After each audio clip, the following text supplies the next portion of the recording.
And for more on those rising prices and a potential recession, well, it could affect President Biden. Joining us now is Greg Vallier, AGF Investments Chief U.S. Policy Strategist. Greg, we thank you as always. What can the president really do here? I mean, the market, the Federal Reserve, potentially looking at a recession. Is the Biden administration on the same page? And if yes, what can they really do? He can do a few things, but they all have downside risks, unfortunately for him. I mean, he can go to Saudi Arabia and beg for oil, but that might anger environmentalists.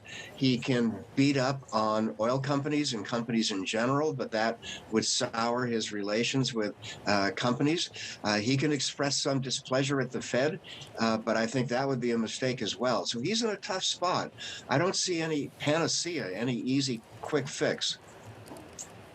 Greg, we were just hearing about some of the things that could potentially be done, though.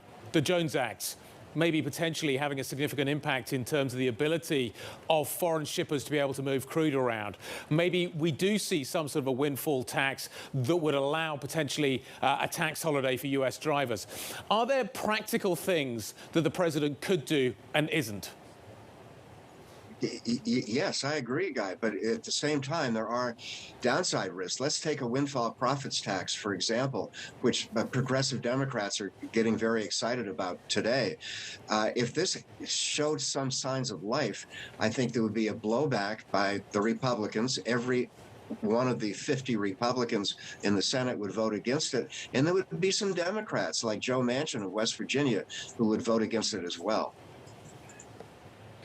I want to go back to the oil story because it's not just oil prices that are rising, it's food prices as well. It's something that I don't think I've heard any commentary when it comes to the Biden administration. Is there anything on the food front that the Biden administration can do here? I'm not aware of anything that's imminent that he could do. No, I think that's going to be very cyclical, very difficult. You know, one other part of this story that you can't overlook, and that's Ukraine. I think as long as the war persists in Ukraine, we're going to have problems with food prices, with energy, with raw materials, with fertilizer. I think that's a big part of this story. Greg, what does this mean politically? You've been telling us for a long time that the House is gone, the Senate probably is gone as well. That leaves President Biden with 2 more years with a hostile Congress. What can he do with those 2 years? And do you think he's done after 2 years? Yes, I do. I've been pretty outspoken. I may be proved wrong, but I think we're in a situation now where if the Democrats get really, annihilated on the November 8th election, which looks quite likely, I think that maybe Thanksgiving, Christmas time, Joe Biden will make it clear that he's not going to seek re-election.